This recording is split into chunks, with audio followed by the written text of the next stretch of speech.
The private jet climbed through French airspace on that September afternoon in 2016, carried within its cabin the final moments of what the world had once considered Hollywood's most enviable family. Brad Pitt would later describe the flight as the moment everything changed, though at the time, he couldn't have known that the argument unfolding between him and Angelina Jolie would mark the beginning of an 8-year silence that would consume his life. The confrontation had started over parenting disagreements, as these things often do. But the altitude and the alcohol and the accumulated tensions of their relationship transformed it into something far more destructive. When 15-year-old Maddox moved to defend his mother, the physical contact that followed was disputed in its exact nature, but undeniable in its impact shattered more than just a piece of that flight. It broke the fundamental trust that had held their unconventional family together. By the time the plane touched down in Los Angeles, federal investigators were already being notified, and the machinery of separation had begun its inexorable grind. Brad chose silence. Not the strategic silence of lawyers and publicists, but something deeper, a complete withdrawal from the public narrative of his own life. While headlines dissected every court filing and anonymous sources painted him as either villain or victim, he disappeared into himself, wrestling privately with collapse of everything he had built with Angelina over their 12 years together. Their story had begun so differently in 2003 on the set of Mr. and Mrs. Smith, where their chemistry had been so immediate and overwhelming that it seemed to alter the very air around them. Brad was still married to Jennifer Aniston then, navigating the slow dissolution of a relationship that had already begun to fracture under the weight of different life goals and the relentless pressure of public scrutiny. Angelina had recently emerged from her brief, intense marriage to Billy Bob Thornton, carried with her young Maddox, whom she had adopted from Cambodia the year before. The media transformed their every interaction into evidence of an affair, though both would later insist that nothing physical happened until after Brad's separation from Jennifer. But the truth mattered less than the narrative, and by the time Brad and Jennifer announced their divorce in January 2005, the world had already written its own version of the story. When photographs emerged months later of Brad playing with Maddox on a beach in Kenya, while Angelina watched, smiling, the transformation was complete. They had become Brangelina, a single entity that would dominate tabloid culture for the next decade. Together, they built something that transcended typical Hollywood romance.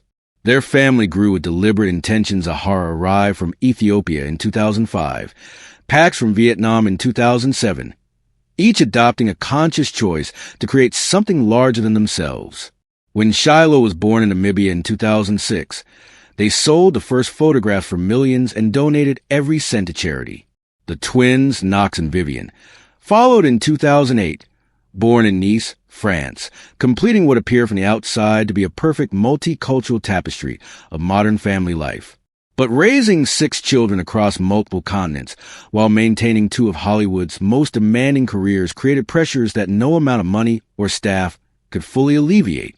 Brad would later reflect on how they moved through those years from film set to film set, from country to country, the children adapting to new schools and languages with resilience that both amazed and concerned him. They were citizens of the world, but sometimes he wondered if they were citizens of nowhere, rootless in their privilege. The purchase of Château Miraval in 2008 was meant to be an anchor. The sprawling estate in Provence, acquired for $28 million, offered something they had never truly had. A home that wasn't temporary, a place where the children could run through vineyards and olive groves without photographers lurking behind every tree.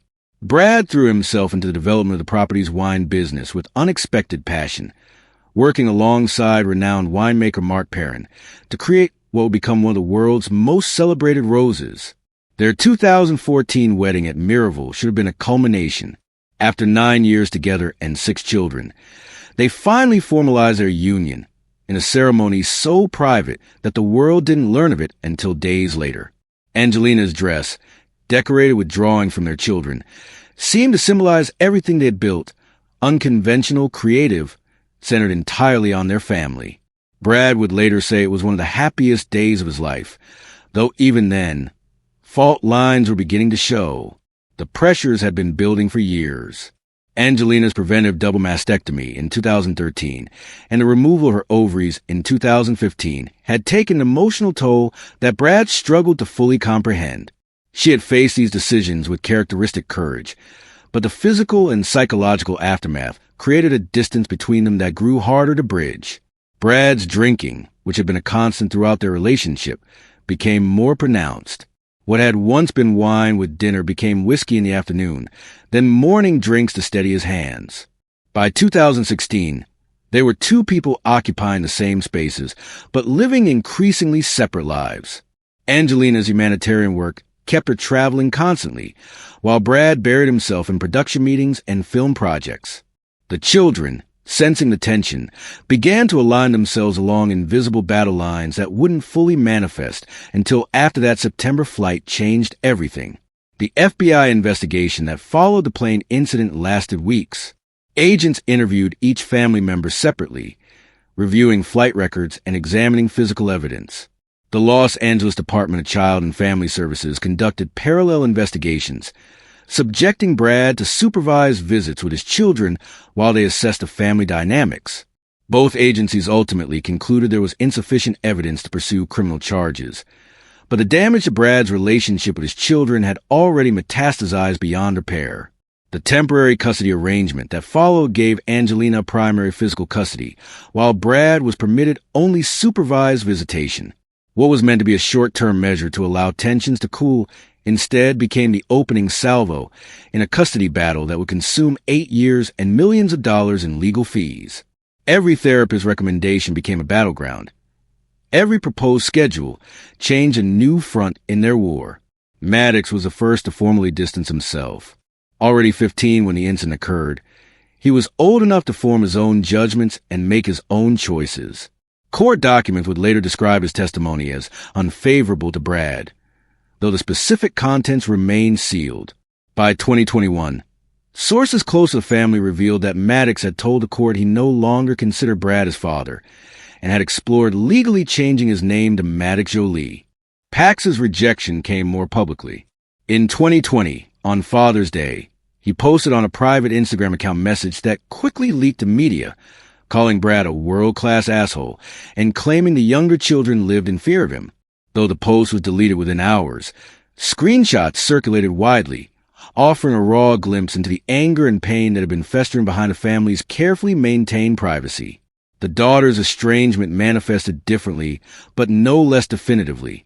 Zahara began introducing herself as Zahara Marley Jolie at Spelman College, conspicuously dropping the Pitt surname. Vivian followed suit when working alongside her mother on the Broadway production of The Outsiders, listed in programs simply as Vivian Jolie, but it was Shiloh's decision that cut deepest. The daughter whose birth had been celebrated with such fanfare, whose baby pictures had commanded record-breaking prices, filed legal papers on her 18th birthday to formally remove Pitt from her name. The court approved the change in August 2024, making official what had been emotionally true for years. Through all of this, Brad maintained his public silence while fighting fiercely in private. His legal team filed motion after motion requesting family therapy, proposing reunification programs, seeking any path back to his children. Some sessions occurred under professional supervision, but none lasted. The emotional distance had calcified into something immovable, each attempt at reconciliation seeming only to underscore how far apart they had grown. The battle over Château Miraval became a parallel war, fought with corporate lawyers instead of family court judges, but no less bitter for its commercial framing. After the divorce filing, the property that had once symbolized their unity became a $500 million battlefield. Brad had initially held 60% ownership through his company Mondo Bongo, with Angelina holding 40%. He had transferred an additional 10% to her before their wedding, creating an equal partnership that mirrored their relationship.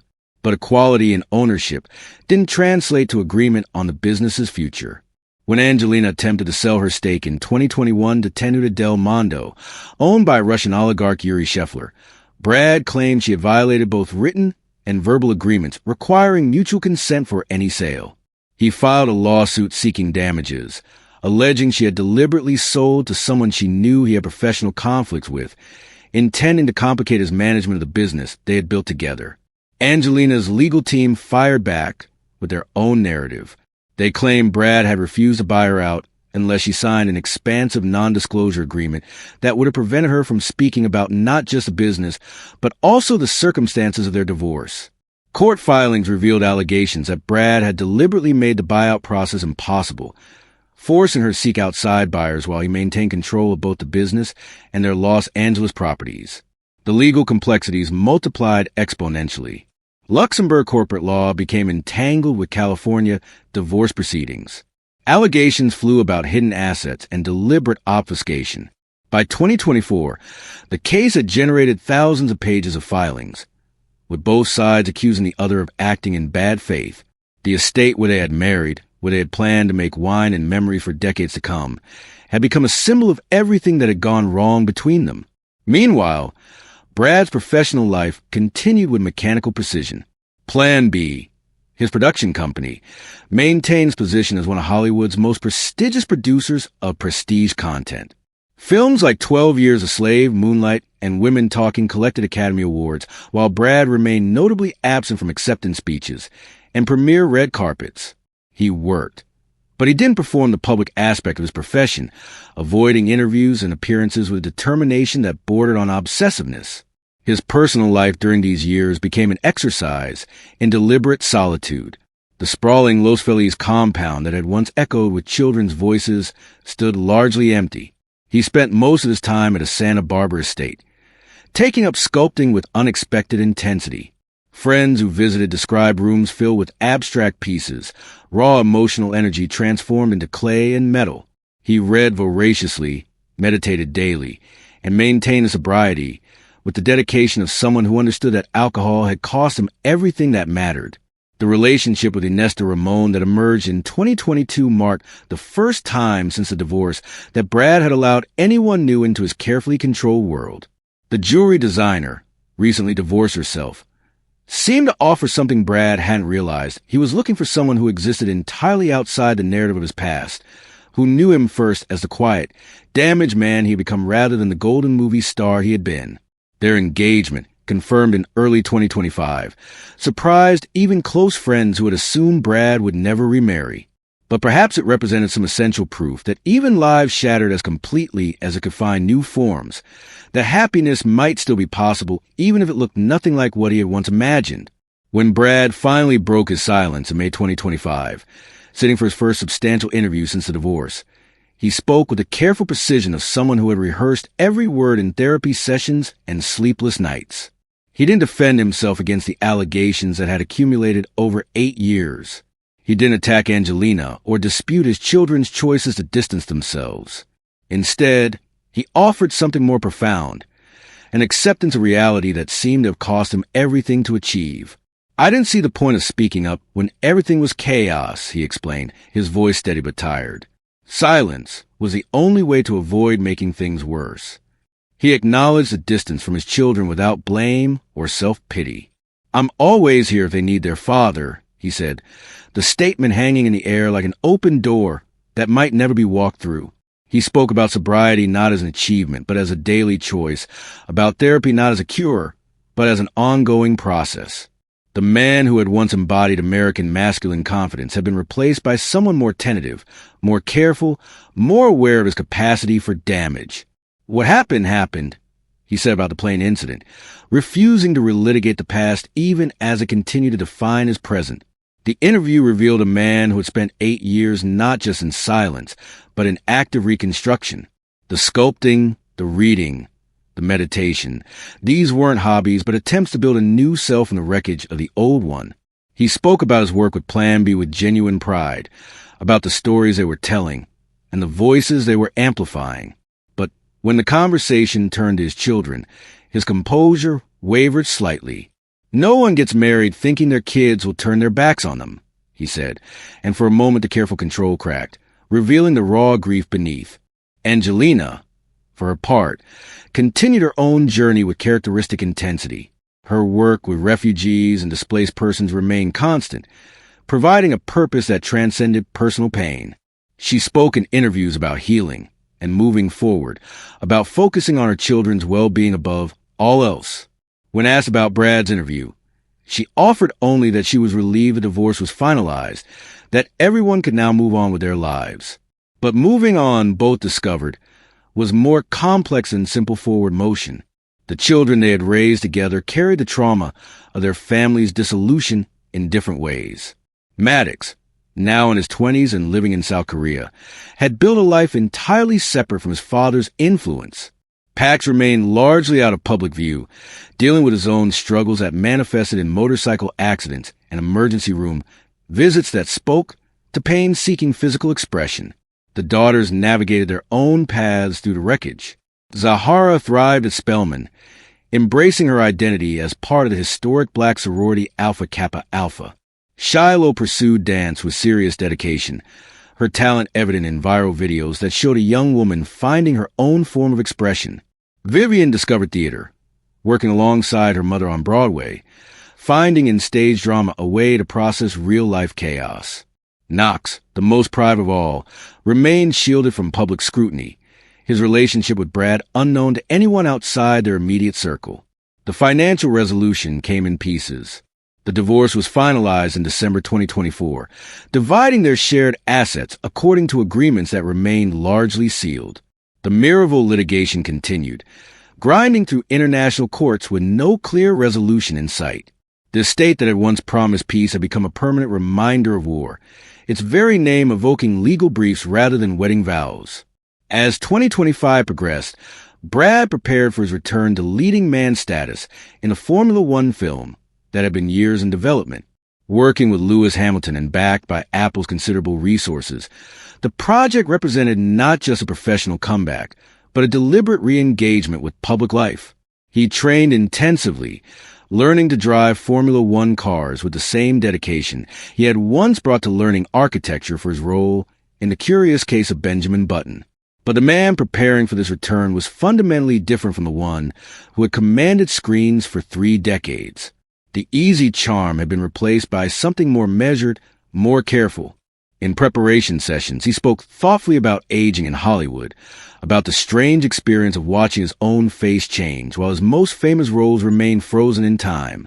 He talked about legacy differently now, less concerned with filmography than with the production company's continued ability to tell important stories. The wedding to Ines planned for later in 2025 would be everything his wedding to Angelina hadn't been: small, private, with no children's drawings on designer dresses or celebrity guests. Friends described it as Brad's attempt at a clean start, though everyone understood that clean starts were impossible when your past remained front-page news. The evolution of Brad's relationship with his children remained a great uncertainty. Legal documents suggested that some of the younger children had begun to occasionally respond to his attempts at contact, though nothing resembling regular visitation had been established. The older children remained completely estranged, their silence more definitive than any public statement could have been. Therapists familiar with high-conflict divorces spoke anonymously about the particular challenges facing the Pitt Jolie children. They had not just lost their nuclear family, but had done so under global scrutiny, every legal filing becoming public record, every decision analyzed by strangers. The pressure to choose sides, to publicly declare loyalty, had robbed them the private space necessary for processing such fundamental loss. Brad's friends describe a man who had accepted that reconciliation might never come, but who refused to close the door entirely. He maintained room for each child in his homes, kept their possessions exactly as they had left them. On birthdays and holidays, gifts were sent through lawyers, most returned unopened. He attended no graduations, received no Father's Day calls, existed as a ghost in the lives of children he had once carried on his shoulders through airport terminals and movie premieres. The silence that had defined 8 years of Brad's life had ended, but the absence it was meant to protect remained. He had spoken finally, carefully, deliberately, but words couldn't bridge the distance that time and pain had created. The man who had once been half of Hollywood's most watched couple had become something more solitary, more internal, more aware of the space between what we intend and what we achieve. As he prepared for his film's release and his new marriage, Brad embodied a particular kind of American reconstruction, not redemption, exactly, but survival. He had lost his children, his marriage, his carefully constructed public image. But he had gained something harder to define, a kind of hard-won self-knowledge that comes only from losing everything you thought defined you. The Château Miraval litigation would likely continue for years, lawyers enriching themselves on the corpse of a dead love. The children would continue their own journeys, some perhaps finding their way back to their father, others maintaining the distance that had become its own kind of relationship. Angelina would continue her humanitarian work, her films, her fierce protection of the narrative she believed best served her children's interests. But Brad's story, the story of a man who had been forced to rebuild himself from silence, offered something more complex than simple redemption or continued villainy. It was a story of someone learning to live with permanent incompleteness, with relationships that would never heal, with love that persisted despite rejection. He had broken his silence not to change the narrative, but to acknowledge it, to stop fighting against the truth of his losses, and begin the harder work of living with them. The Formula One film would eventually release. Critics would assess his performance. Audiences would decide whether to accept his return. But the real performance had already occurred 8 years of silence, teaching him that sometimes the most profound statements are the ones we don't make, that dignity can exist in accepting defeat, that love sometimes means letting go completely while still leaving the door open just in case. The private jet that had carried his family apart in 2016 had landed long ago, but in many ways, Brad was still finding his way down from that altitude, still learning to breathe at ground level, still discovering who he was when stripped of everything except the essential fact of his continued existence. His children remained distant, some completely estranged, others maintaining the barest thread of connection. But he endured, scared but stable, silent no more but careful with his words, understanding finally that some breaks can never be repaired, only acknowledged and, with time and grace, perhaps eventually accepted.